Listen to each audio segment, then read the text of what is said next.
네덜란드는 총리가 나서서 코로나19 사태를 집단 면역으로 극복하자고 했다가 확진자와 사망자가 줄기는커녕 오히려 철저한 진단과 추적 진료를 한 나라보다 심각한 사태를 맞았습니다.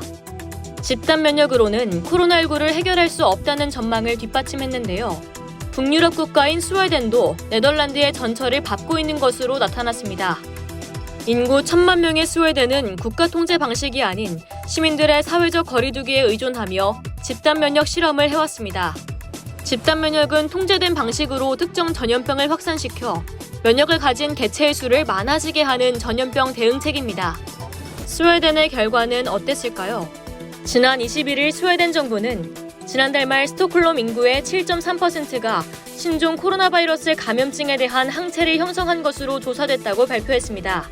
수도 스톡홀름 외 타 지역의 결과는 추후 발표된다고 보건당국은 밝혔습니다.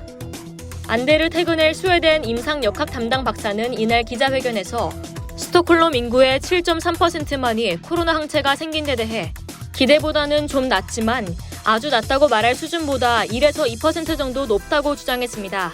그러면서 우리의 예측 모델에 매우 부합하고 있다고 말했습니다.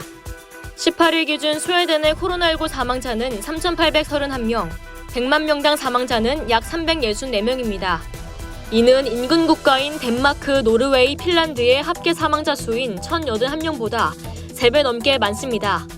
100만 명당 사망자 수도 364.28로 덴마크, 핀란드, 노르웨이보다 훨씬 높습니다. 특히 스웨덴의 사망자 절반이 70세 이상 노인이라 고령자를 홀대하는 것이 아니냐는 비판도 받고 있습니다. 전문가들은 집단 면역을 실험한다 하더라도 취약계층인 노인층을 위한 대비책을 마련했다면 희생자가 이렇게 많지 않았을 것이라고 지적했습니다. 세계보건기구의 마이크 라이언 보건비상국장은 방만한 조치 말고는 내놓은 것이 없는 나라들이 갑자기 마법처럼 어떤 집단 면역에 도달할 것이라고 생각한다면 매우 위험한 계산법이라고 꼬집었습니다. 그는 인간을 대상으로 집단 면역 같은 용어를 쓸 때는 정말 조심해야 한다. 왜냐하면 그것은 사람의 생명과 고통을 그 방정식의 중심에 두지 않는 아주 잔인한 산술이기 때문이라고 설명했습니다.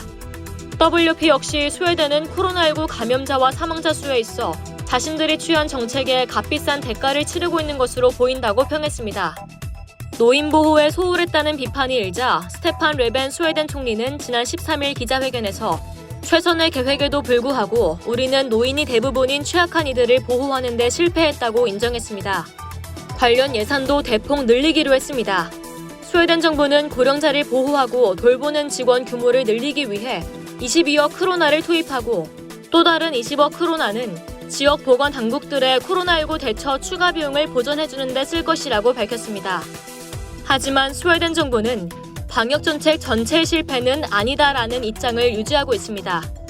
스웨덴 최고 역학자는 코로나19와의 싸움은 장기전이며 일시적인 폐쇄 조치는 그것이 해제되면 다시 감염률이 오르는 미봉책일 뿐이라고 밝혔습니다. 그래서 스웨덴은 정상적인 삶을 살며 집단 면역을 키우는 전략을 택했지만 이를 둘러싸고 여전히 논란이 지속되고 있습니다. 이상 열도튜브였습니다.